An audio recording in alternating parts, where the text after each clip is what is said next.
All right, what's up, everybody? Welcome to the first comedy show, I believe, here at the Hole in the Wall. Can we make some noise for the owners of Hole in the Wall Bar here in Rawlins?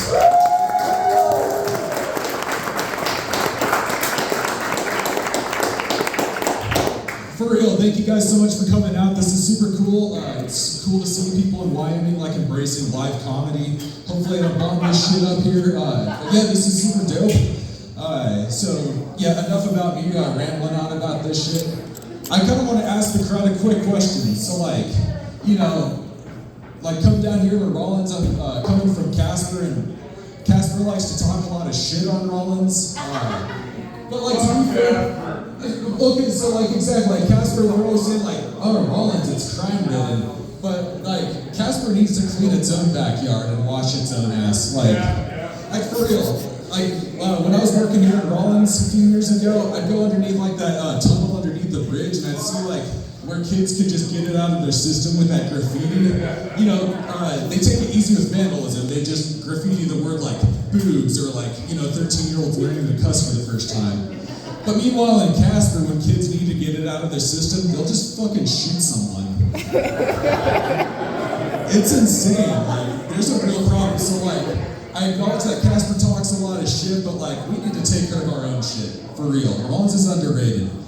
So a question for you guys here in Rawlins. Who does Rawlins hate the most in Wyoming? Douglas! Fuck yeah.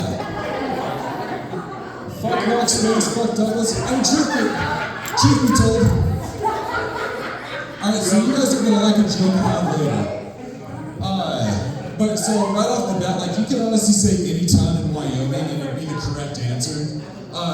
My favorite thing about Douglas is when you're leaving it on the interstate and they got that giant ass billboard with a penny on it and it says this much fentanyl can kill somebody.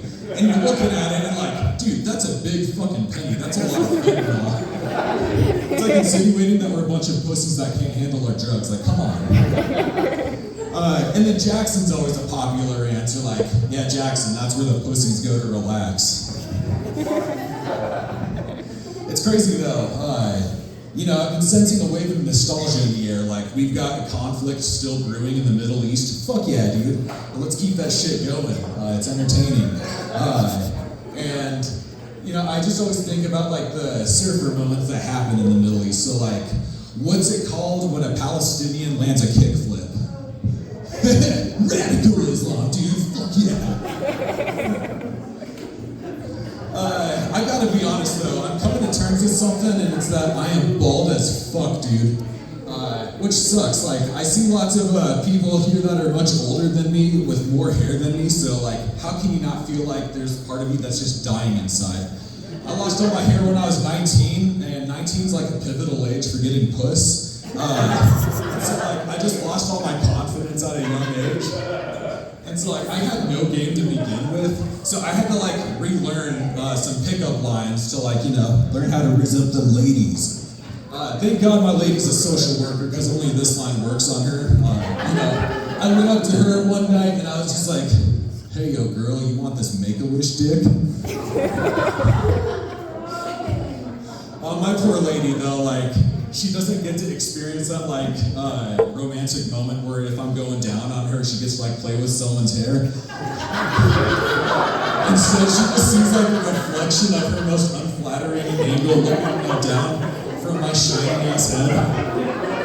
She doesn't get to play with my hair. Instead, she just has to palm my shit like a basketball. What the? Michael Jordan. It's crazy though, baldness leads to insecurity. You see all these male influencers that smoke the cigar. Do you guys know who Andrew Tate is? That motherfucker's so bald and he's so insecure that he has to fuck 15-year-olds. I'm shit, where's Andrew Tate from, Douglas? Yeah, fuck the Bearcats. I'm from Glen Rock and they kick our ass every year. Only 12 more times and then we've had it. No, shit's crazy though, going bald. And I gotta acknowledge, I'm one podcast and white pair of Oakleys away from being the most basic white dude out there. So I acknowledge that like I have some terrible takes. I am trying to, empathize better with basic white women, so I've actually been transitioning my middle name to the most common female middle name. So now you guys can call me Devin Marie Fulton. Hell yeah! And so like, ever since I've made this transition, I've just noticed I'm doing like some cute girl shit. Like when I'm walking in the office, I'll just say cute things like, I just know a bottle of antidepressants hates to see me walking by. Or I'll pick up like a mini Snickers bar and I'm just like, oh my god, I'm so bad, these are dangerous, I can only have one. And then I eat it and throw the wrapper away with like my 18 other wrappers in the trash. It's cool though, like I was going on a walk last weekend with my gal pals, we were just doing some hot girl shit. When all of a sudden I noticed this baby locked in a hot car with the windows rolled up. And I was taken aback, I was like, oh, that poor baby. And then we just kept walking. But it was crazy, like,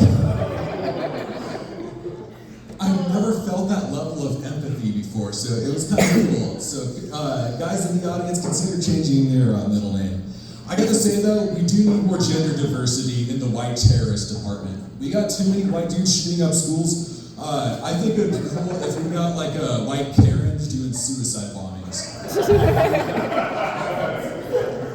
How cool would it be if like at one of those corrupt government buildings you just saw a Karen bomb strapped to her chest walk in and she's just like, live, laugh, love! And then blow that shit up and you just see turquoise and Hobby Lobby posters fly everywhere. I have been going on a diet recently, which sucks.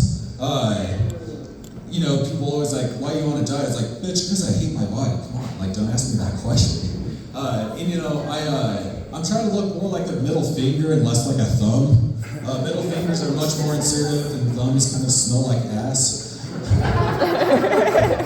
And it's crazy, like when you go on a diet, at least for me, like my primal urges have changed and like my algorithms have caught on to it. So like, guys in the audience, this shit, like you go on Instagram and, all of your shit's just like thirst traps or like 9/11 videos, guy stuff.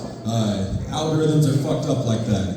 But now that I've been on this diet, it's like switched my primal desires over. And now all I see is just like cakes and like recipes and shit like that. And now, like, when I have wet dreams, it's just about red velvet cake that is super moist. I tried to, like, switch back to my original primal desires because those are so much cooler. And so, I had to pull up the incognito tab and I was watching a video on Pastry Hub. And, like, this stepmom was, like, mixing a cake. And then she gets stuck in the kitchen. And then the stepson walks in and he's like, what are you doing, stepmom? And I'm just, like, tweaking at that point, like, bitch, if you don't finish that fucking cake. So yeah, I was talking shit on Casper earlier and like how Casper likes to talk shit. But like, we have our own messes and like, dude, it's crazy. Casper's getting an influx of homeless people. And it sucks and I feel bad for homeless people. And like tweakers on the street. But I also have to like, my mind wonders, like, I just wonder if there's like tweakers out there that are like up to par with like these cool Gen Z slogans. Like I just wonder if out there's like this cute tweaker who like when she's getting ready to shoot up her heroin or hit up her crack pipe, she's just like,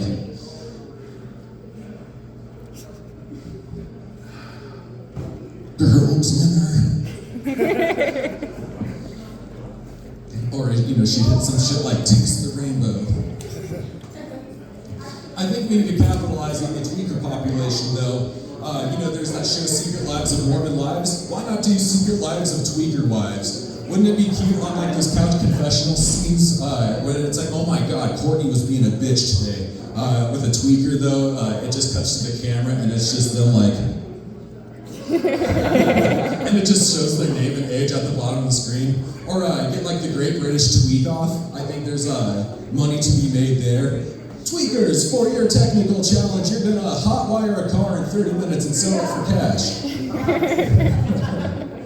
Does Rawlins get lots of like craft fairs here in town, or not really? Okay.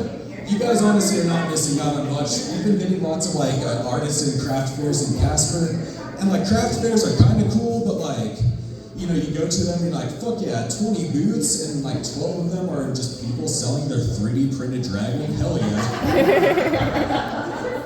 Who would have known that there's such a huge need? My favorite thing at these craft fairs, though, are like the Swedish old ladies that make like the most diabolical shirts for like demented folks. It's always like the skeleton on fire, and it's like flipping off the supposed camera, riding bitch on a motorcycle, and it's always like in your face fonts. It's like, don't fuck with me, I fuck my dad, or something like that. You guys know the shirts.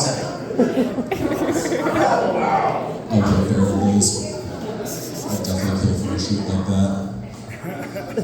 And also in Casper, I've been noticing an influx of like Cybertrucks.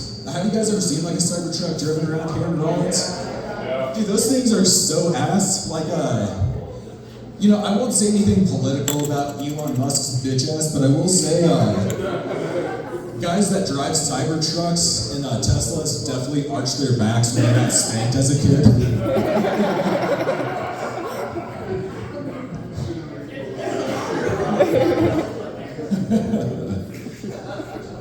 Yeah, shit's just kind of crazy. Who here remembers NFL sort of legend Michael Vick? Yeah, you know, scrambling quarterback from the early 2000s, and you know, he ended up going to prison in 2006 for starting dogfights. And you know, terrible thing he did. He served his time. He got what he deserved. But guys, let's just be honest. It's been 19 years. I say we let him do his thing again. Hold on. But instead of with real dogs, we let him do it with furries. You know, those guys that like dress up as sexualized animals. I think Michael Vick could solve an issue for us. He could, you know, stream that shit on Animal Planet. That'd be sick. Can I test out a new joke that I haven't like told yet? It kind of makes me sound racist, which is terrible. All right, fuck it. Let's start with it. Please tell me if I'm out of line. And this is just fictional. Alright, so it's always a terrifying moment in Casper, because you know it's a predominantly white area. When so like, you know, you'll be walking your dog, and then when you're walking your dog, you're walking down the street, and then you see like, you know, the one black dude in Casper, and then all of a sudden you're like, oh shit, you feel tension on your leash, like, dude, don't do it. And then you get closer to the black dude, and then all of a sudden you start barking at him.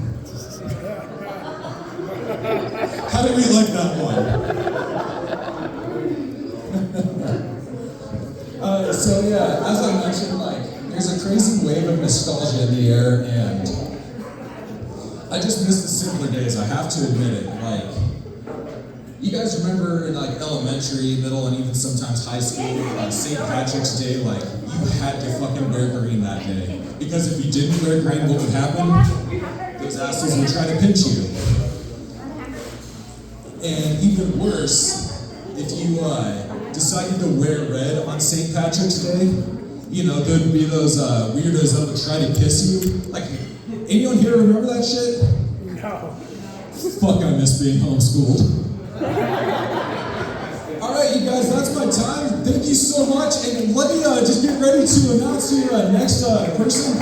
So, I've just been your Kraft macaroni and cheese appetizer. You got the creme de la fucking creme coming up. He's opening the door for comedy in Wyoming. He's already made lots of a huge presence in the comedy scene in Wyoming. This is his first tour. He is too free for TV. Give it up for Art